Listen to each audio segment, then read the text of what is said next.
So I'm just going to give you just a quick overview of what's the key bits of the landscape that we're dealing with at the moment. You'll all, I hope, know that we now have a mayor of Cambridge, Peterborough, who has responsibility mostly for transport, also for delivering housing and what's called skills, which is essentially apprenticeship programs. It now means that there are three completely different bodies involved in delivering transport. So we've got now the combined authority, which the mayor chairs, and they have a budget of £20 billion a year, specifically on transport. You have Greater Cambridge Partnership, which was the city deal, which also has £20 billion a year. And if it gets the second tranche, then that will go up to £40 billion a year. And then you also have the County Council, which is responsible for delivering everything else, so really all the sort of non-strategic work, so certainly road repairs, but some of the most of the cycle schemes to date have been done by the County Council, as do junction upgrades and that sort of thing. There's a lot of debate going on at the moment about how all that responsibility should be reorganised to make sure it's coherent, because it makes no sense for them to all be working to different strategies, which is sort of what's happening at the moment. As you probably know, the mayor's very keen on light rail, and the Greater Cambridge Partnership is very keen on busways, and the County Council is not very keen on anything very much. So the Greater Cambridge Partnership was relaunched after it was pretty well recognised that it was failing badly. Sorry, we should have fetched you. The knocks at the door will hopefully there are people. The good Christians are going to send people. Brilliant. So the Greater Cambridge Partnership was relaunched really because it was failing so badly, and it was nobody could really pretend otherwise. The relaunch is not just a rebranding. There is actually a completely new team of people who have come in. The new interim director of transport, someone called Chris Tunstall, who's very experienced. He's worked with one authority in the West Midlands. He lives in Durham and was involved in introducing a congestion charge there, which he'll bend anybody's ear about if he wants to talk about congestion charging. And he is a lot more open-minded, shall we say, than many of the people that we've had to deal with before.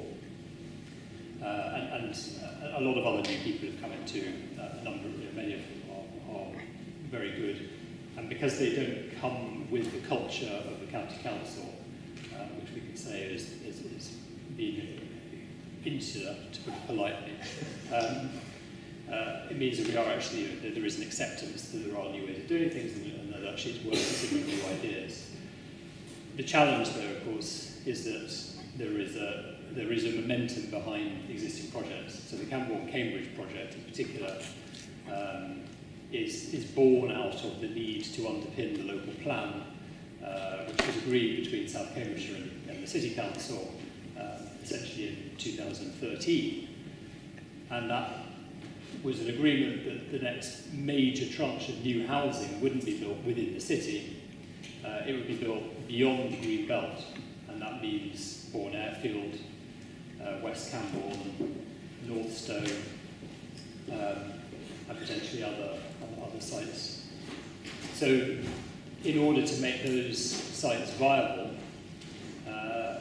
you need good transport, and essentially because most of the employment is in and close to Cambridge. The transport links that they want to build are to connect those particular sites to the west and to the north, into the city centre and to the biomedical campus, and hence was born the busway. And it should come as no surprise to them. In a sense, it was not looking carefully enough at the documentation that was written 3-4 years ago to see that there was a very clear commitment to build a busway. It was described as a segregated, fully segregated, or congestion-free route between Camborne and, well, actually between St Neots and Cambridge.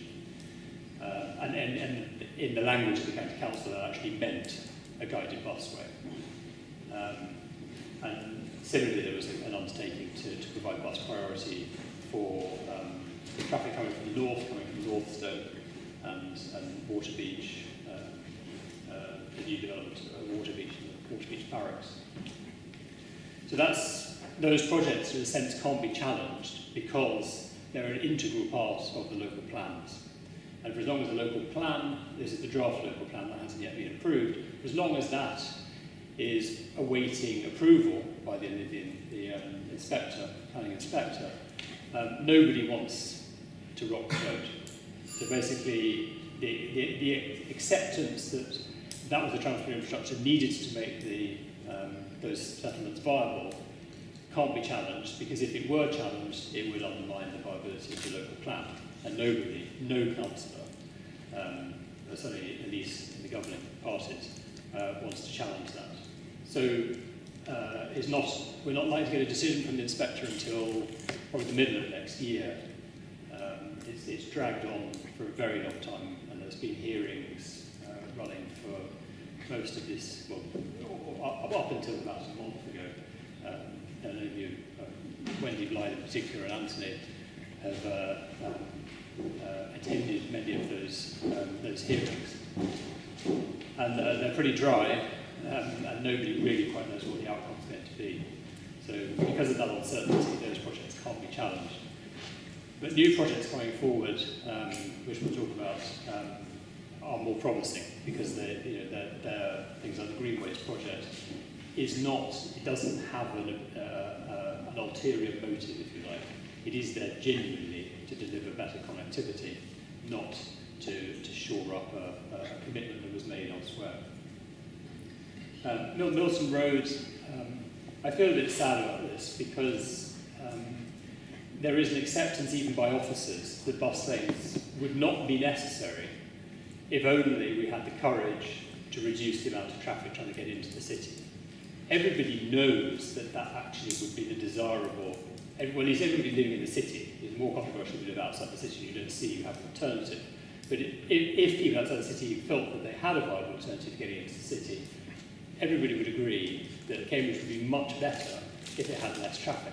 And if it had less traffic, we wouldn't need to put bus lanes in order to give buses priority over the congested traffic, and therefore we would have more space to put in really high quality cycling infrastructure, good quality pavements, more pedestrian crossings, better located bus stops, loading bays so that the vehicles that need to stop don't obstruct the traffic, and really importantly, more space for landscape, for trees, green space, and narrower roads that are less, that divide the neighbourhoods less.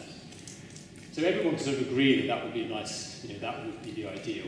And sadly, our councillors, even those that sort of share that vision, don't have the courage to try and go for that. And so what we're getting is a compromised, considerably better than what was originally proposed, but we are going to get a bus lane essentially on one side or other of Milton Road, pretty much the whole length. It'll alternate so that the bus lanes run into junctions. And that's, as I say, I think that's really sad, because we are so close to convincing the councillors that actually there is the better option could be delivered. And there's still a chance, because it hasn't been decided yet. There's still probably another year to go with another round of consultation. And if a local plan gets accepted, and there's a really serious effort to reduce traffic in the city centre, with something, the peak time control points was clearly not, I don't think it would even have worked as it was, yet alone getting the political buy-in for it. Congestion charging might be revisited. There's certainly an appetite to revisit it, and I think people in the city are generally quite supportive, I get, but people outside the city are not, simply because they think, well, what alternative do I have?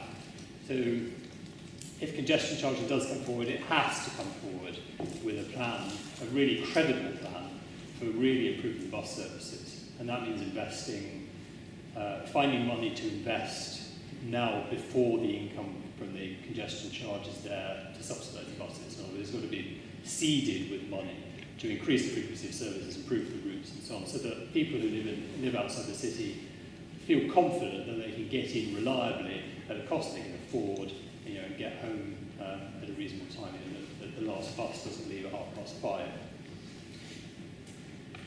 The A1307 I haven't been following so closely, but Sam here, who lives in Queen Edith and is on top of pretty much everything that's happening in that part of the city, would happily answer any questions you might have about that.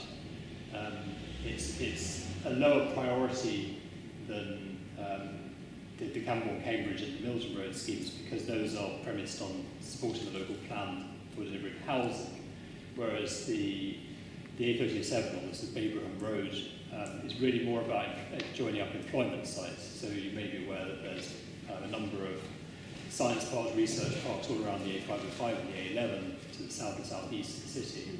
And it's really trying to connect those into the city, and also connecting people who want to get in to Addenbrooke's from that side of the city. It's still in a sort of a design stage. We're looking at various options, some of which do not look at all attractive. There's still a busway being proposed, even one that might even go over the Gogs. But there is some acceptance, I hope, that a light rail or a rail solution of some sort should be seriously considered, because as you may know, there was a railway line to Haverhill, some of which is could be, although the track's been taken up, the rail bed's still there. It has been built over in places, so it wouldn't be a simple exercise to do, but certainly some of that route could be relatively easy. The rural travel hubs is now part of what the Greater Cambridge Partnership is proposing, and it's something that we advocated very early on as being key to making bus services work.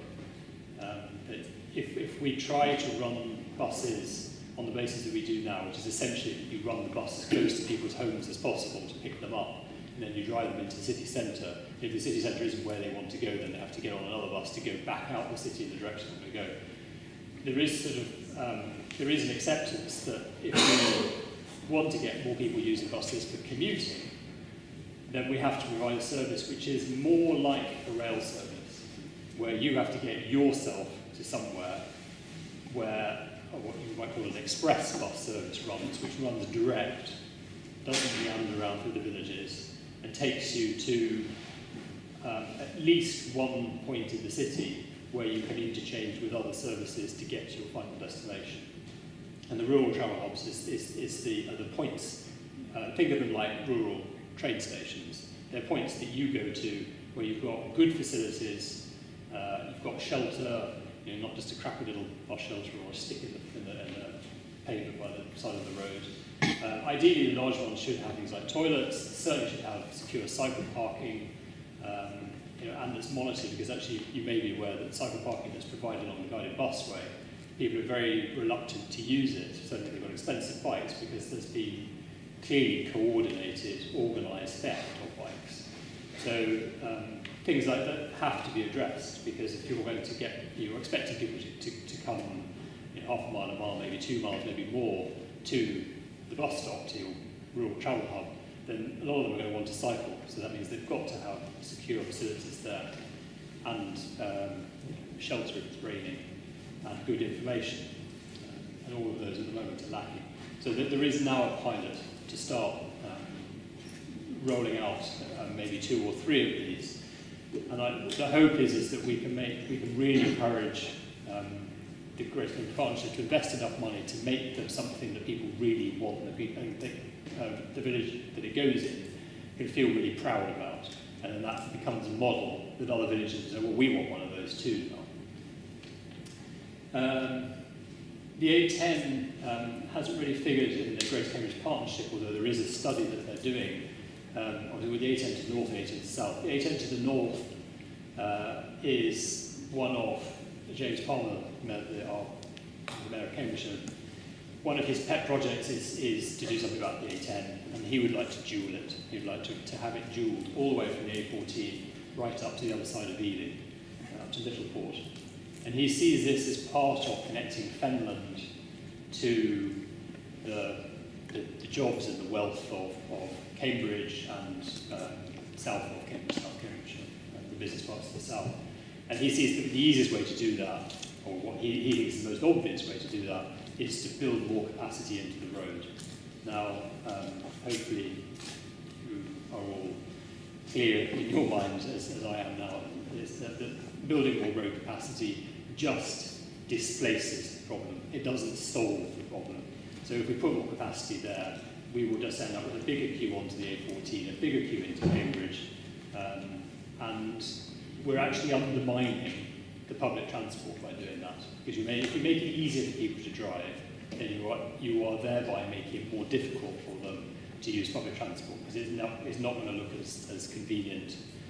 And actually, there's a very good railway line, so we need to be making sure that we improve access to the railway line, and that we improve the bus services, perhaps to connect to the railway line, but also to take people into Cambridge, or other parts of Cambridge that the railway line doesn't. And that I see as a battle on the horizon, because the mayor is very keen and he feels he has a mandate to deliver that.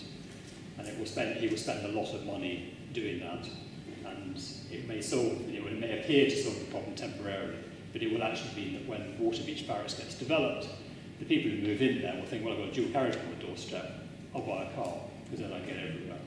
And if they do that, then they're not going to be receptive to the argument that they should catch a bus or use the hopefully segregated cycleway to Waterbeach railway station to catch the train. Cambridge North Station. This is a sort of a bit of a wait and see. It's far from perfect. Anyone who's been to the station will be aware that there are a number of problems with it. Not least that the bus service that was put on to take people to the station has now been cut, so that for most of the day it now just runs out. And if you look at the timetable for the buses and the trains, they don't rock up. So actually, to take an example, if you catch the 544 from London King's Cross, which is one of the most popular commuter trains to come back, if you want to go to Cambridge North, you have to change at Cambridge Central. You have to wait 15 minutes there to catch your train on to Cambridge North. You get to Cambridge North, you have to wait 25 minutes to catch the bus. Nobody's going to do it. And this is one of the big problems that we're really battling with, is that the need for an integrated public transport network. There is absolutely no point in spending a lot of money on one bit of the network if people can't transfer from that to other modes of transport. And in this case, that link with the busway is absolutely crucial, because if you live in Longstanton or Oakington or St Ives, and you want to catch the train from Cambridge North, which would seem eminently sensible, you've got a completely segregated bus route there, there should be no delays, it should be completely predictable, then you want to make that as easy as possible, so that everybody who's living along there is thinking, well, why would I think to do anything other than that? But at the moment, we're making it really difficult. So that's one of the big problems. There are aspects of Cambridge North which will improve over time. So at the moment, the service is quite frequent, but it's sporadic. There are quite big gaps in it at some times of the day. And there are problems with what tickets you can buy at the station and so on.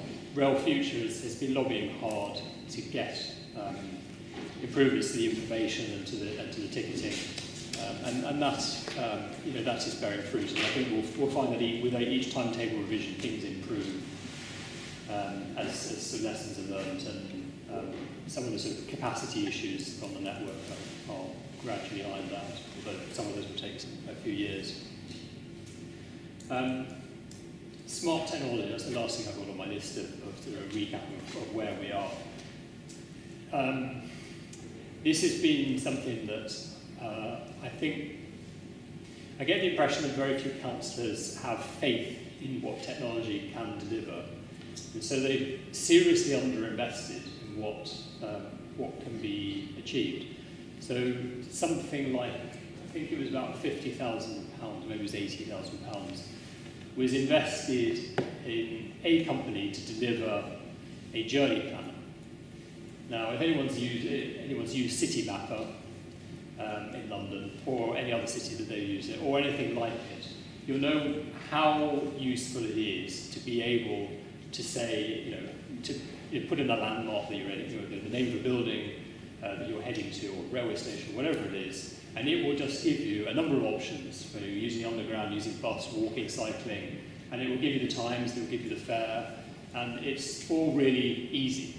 And you can sort of do that with Google Maps, even here, but it's not entirely reliable, it's not entirely accurate, and it doesn't tell you the fare.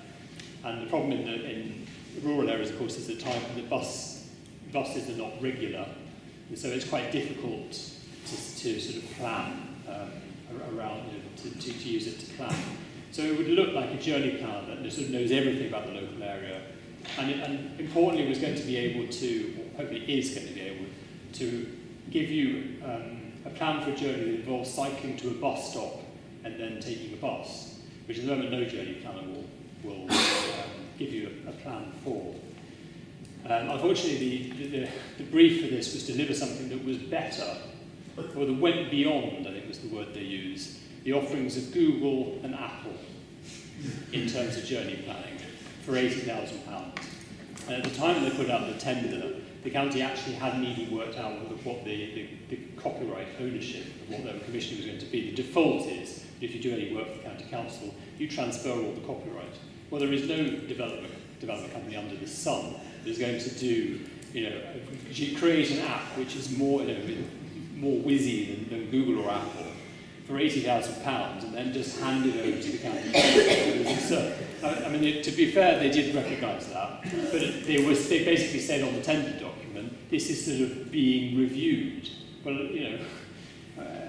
you have to ask, how many serious companies are going to take the county seriously when they're saying that they're not yet sure what the copyright agreement is going to be.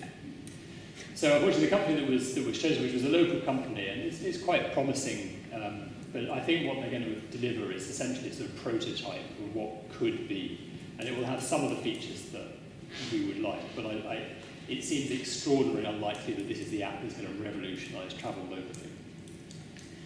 There is an acceptance that people need better information about buses and real-time information, and actually being able to. So if you're about to leave home, you want to know that the bus is going to be 20 minutes late before you leave home, not when you're at the bus stop. And you want to. A classic case. I know somebody who was using the bus they live in Bury St Edmunds, they used the bus to commute into Cambridge.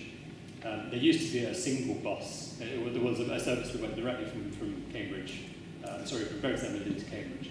Now, my understanding is that now, I don't know whether that service still runs, whether it's been split in two, but anyway, it is actually now generally quicker to change in Newmarket. And that looked on the face of it, okay, that might, if the journey is going to be quicker, it's going to be more straightforward, that would be fine. But it turns out that the connection's not guaranteed. So if you miss the connection, going back home, say, which, is a sort of an 8-minute connection. If your bus is 8 minutes late, Stagecoach won't hold the other bus, and the next bus isn't for an hour and a half. So you get stuck in Newmarket for an hour and a half. So that person now has just said, look, I'm sick of this, I can't cope with it anymore, I'm going to drive. And the sad thing is that I have more conversations with people who say, I used to use the bus, but I drive it because I couldn't cope with that, I couldn't handle it. And that's, we're going in the wrong direction. The story should be, another direction. And information is part of that, but it's obviously got to tie in with actually providing the service. That's reliable, and that takes into account people's needs. And so therefore, things like having guaranteed connections is absolutely critical if services are not frequent enough for it not matter. I mean, if that bus service between Bury St Edmunds and Newmarket ran every 10-15 minutes, it wouldn't matter if you missed the connection too much. But if it's an hour and a half, it matters critically, because that could be another hour and a half you've got to pay for childcare because you're not home in time. So, it's that lack of understanding that I think has been most frustrating to people. Is that the people who are designing or sort of specifying transport don't seem to understand these really basic problems about people's lives. You know, and that's I guess probably the most important thing I think that we as a group can do, and that you can do too, in just constantly, when you have the opportunity, to tell people, you know, counsellors in particular, your real life stories, you know, so that they're the things that resonate most. They're the things that people remember. It's the individual stories about why, you know, the journey that made me stop using the bus. You know, that's a powerful story.